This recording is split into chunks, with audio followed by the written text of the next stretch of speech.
अपन next chapter number 6 में कुछ एक दो इम्पोर्टेंट क्वेश्चन है जो प्रूव करने के हैं। आज अपन उनको सॉल्व करके देखते हैं। ये भी बोर्ड एग्जाम के लिए इम्पोर्टेंट क्वेश्चन है। इन ट्राइंगल ABC यानी ABC त्रिभुज में angle C is equal to 90, कोण C 90 है। तो अपन एक त्रिभुज बनाते हैं यहाँ पे, ठीक है। इस सवाल में आपको चित्र बनाया हुआ नहीं आएगा एग्जाम में, तो आपको चित्र कैसे बनाना, देखो एक त्रिभुज ABC है जिसका C जो है वो 90 है। अब अपन ने ये 90 डिग्री रखा है तो यहाँ पे C लिख दो और बाकी जगह आप A और B कहीं पे भी लिख देना है आपको।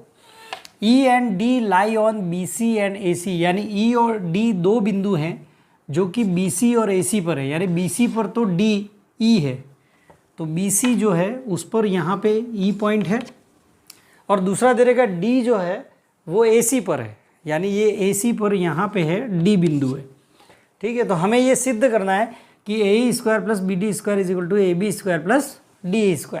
तो अपन इसको शॉर्ट वे में कैसे सिद्ध करेंगे, ये जो LHS है उसको अपन हल करके ये RHS ले आएंगे तो ये सिद्ध हो जाएगा। अब देखो यहाँ पे जो सिद्ध करना है AE², अब AE कहाँ है तो आपको A और E को मिलाना है। सबसे पहले AE को मिला दिया, उसके बाद दिया है BD² तो B और D को मिलाओ आप, यहाँ से B और D को मिला देना है।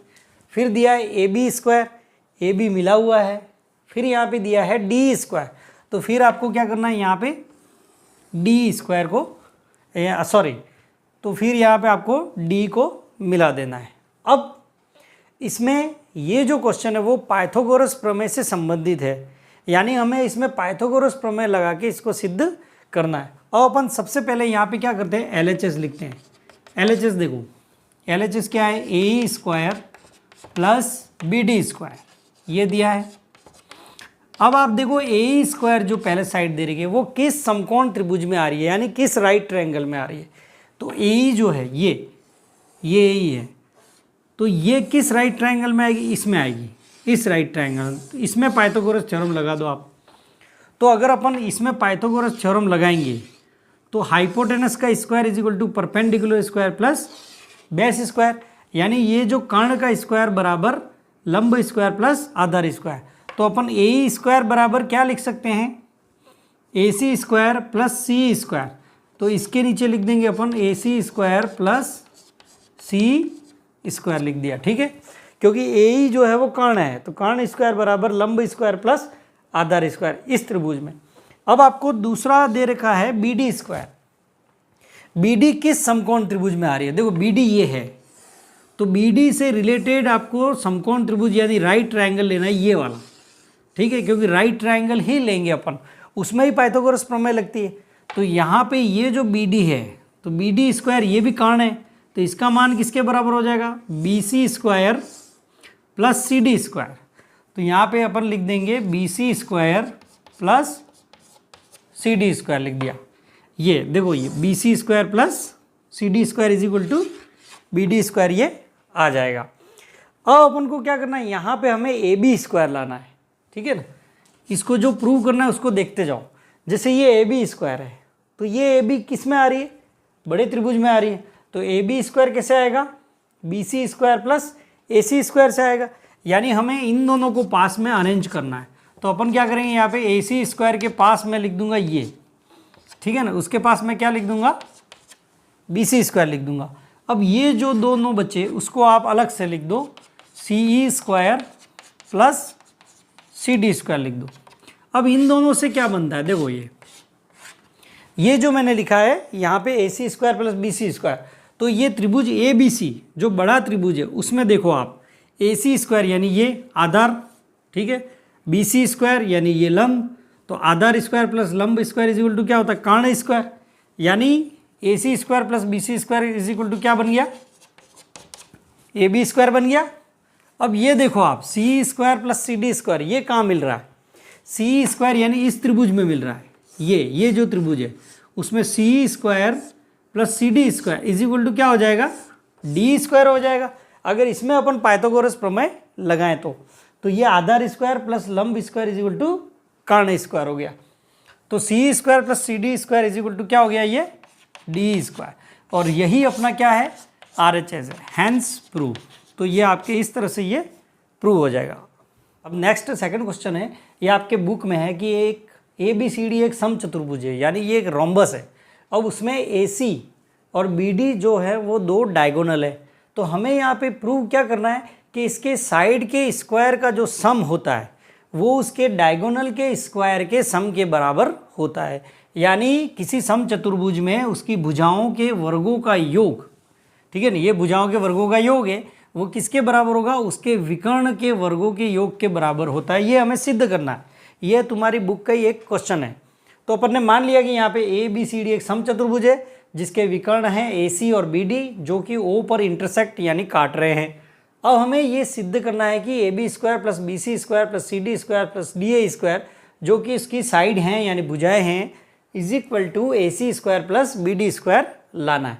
और अपन जानते हैं कि जो भी रोम्बस होता है या समचतुर्भुज होता है तो उसके विकर्ण जो काटते हैं वो 90 डिग्री पर काटते हैं, यानी परपेंडिकुलर लंबवत होते हैं। इसका मतलब यहाँ पे ये चारों समकोण त्रिभुज है, ठीक है ना। और दूसरा क्या होता है, ये दोनों विकर्ण एक दूसरे को समद्विभाजित भी करते हैं, यानी बाइसेक्ट करते हैं। समद्विभाजित का मतलब है जैसे ये दोनों O पर काट रहे हैं तो यहाँ से AO इक्वल टू OC, ये दोनों पोर्शन इक्वल होते हैं। उसी तरह ये जो विकर्ण है वो भी आधे आधे में बढ़ जाएगा तो OD इक्वल टू OB हो जाएगा। तो यहाँ पे अपन पहले तो क्या लिखेंगे, AO equal to OC equal to AC/2 लिख सकते हैं अपन। AC का आधा आधा हो गया, जैसे ये 10 का विकर्ण है तो ये 5/5 हो गया, तो AO जो है वो भी हाफ ऑफ AC और OC जो है वो भी हाफ ऑफ AC हो गया। उसी तरह यहाँ से अपन OB equal to OD equal to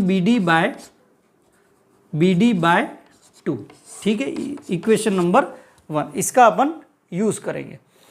अब यहाँ पे देखो AB² BC² CD² DA² आ रहा है, तो देखो AB इसमें है, BC इसमें है, ठीक है, CD इस त्रिभुज में है और DA इस त्रिभुज में। इन चारों में पहले पाइथागोरस प्रमेय लगाओ। तो यहाँ पे अपन क्या करेंगे, देखो पहले त्रिभुज ये लेंगे, त्रिभुज AOB ले लेंगे। AOB में अपन ये कर्ण हो गया 90 के सामने, ये 90 के सामने ये कर्ण है, तो कर्ण स्क्वायर बराबर आधार स्क्वायर प्लस लंब स्क्वायर। तो पहले इसमें पाइथागोरस प्रमेय लगाएंगे, AB² is equal to AO² plus OB², ये लगाई अपन ने। उसी तरह इस त्रिभुज में भी समकोण पाइथागोरस प्रमेय लगाएंगे अपन। इसमें कर्ण BC² है, तो कर्ण BC² इज इक्वल टू आधार ये और ये लंब हो गया, ठीक है ना, तो OB² प्लस OC² हो गया, ये समीकरण नंबर 3। फिर इसमें अपन पाइथागोरस थ्योरम लगाएंगे। देखो इसमें ये लंब, ये आधार और ये कर्ण, तो कर्ण स्क्वायर बराबर लंब स्क्वायर प्लस आधार स्क्वायर, तो इसमें CD² इज इक्वल टू हो गया OC² प्लस OD², समीकरण नंबर 4। अब वही काम ये लास्ट में भी करना है हमें, तो इसमें AD², कर्ण AD है ये हाइपोटेनस, इज इक्वल टू आधार स्क्वायर प्लस लंब स्क्वायर, तो AO² प्लस OD², ये इक्वेशन नंबर 5। अब अपन क्या करेंगे, ऐड इक्वेशन 2, 3, 4 एंड 5, इन चारों को जोड़ दो, क्योंकि हमें AB² BC² CD² DA² कैसे आएगा, इन चारों को जोड़ देंगे अपन। तो ये जो चार इक्वेशन है ये वाली, इन चारों को जोड़ेंगे कैसे, LHS में LHS पोर्शन जोड़ना है और RHS में आपको RHS पोर्शन इसका जोड़ना है। तो यहाँ पे देखो ये सारा LHS पोर्शन है वो चारों ऐड हो जाएंगे इधर। तो यहाँ पे AB² plus BC² plus CD² plus DA² is equal to, इन चारों को जोड़ दिया अपन ने LHS को। अब RHS को जोड़ो, तो RHS को अपन शॉर्ट तरीका करते, देखो इन ये जो RHS है ये सारे ये जोड़ दें, तो यहाँ AO² 2 बार आ रहा है तो ये 2AO² हो गया। उसी तरह OB² 2 बार आ रहा है तो 2OB², ठीक है, फिर प्लस उसी तरह से 2OC² और 2OD² ये आ जाएगा, ठीक है ना। अब अपन क्या करेंगे, इन सब में देखो ये तो आ गया LHS, तो अपन को जो प्रूव करना है वो तो आ गया, हमें खाली इसको सॉल्व करना है। ये जो राइट वाला पोर्शन उसकी जगह हमें क्या लाना है, AC² प्लस BD², यानी इसको AC² BD² में कन्वर्ट करना है। अब क्या करेंगे, इन सभी में देखो यहाँ पे मैं क्या लिख देता हूँ, 2AO² 2OB², ये 2OC। अब देखो OC किसके इक्वल है, ए सी के इक्वल है, ठीक है ना। तो यहाँ पे भी मैंने 2OA लिख दिया।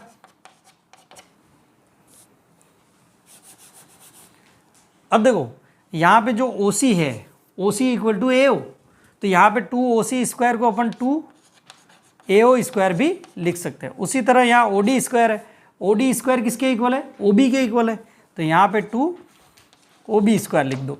अब देखो 2OA कितना हो गया, ये 4AO स्क्वायर, और ये हो गया 4OB स्क्वायर हो गया। अब 4AO स्क्वायर, देखो AO की वैल्यू AC/2 है, ठीक है ना, तो अपन AO स्क्वायर यानी AO की जगह AC/2 का होल स्क्वायर लिख देंगे। उसी तरह यहाँ पे 4 का 4, OB की वैल्यू BD/2 है, तो यहाँ पे BD/2 का होल स्क्वायर लिख देंगे।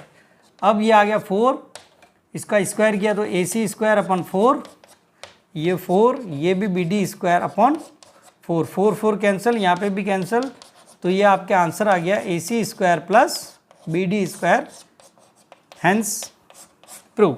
ठीक है, इस तरह से आप ये प्रूव कर सकते हो।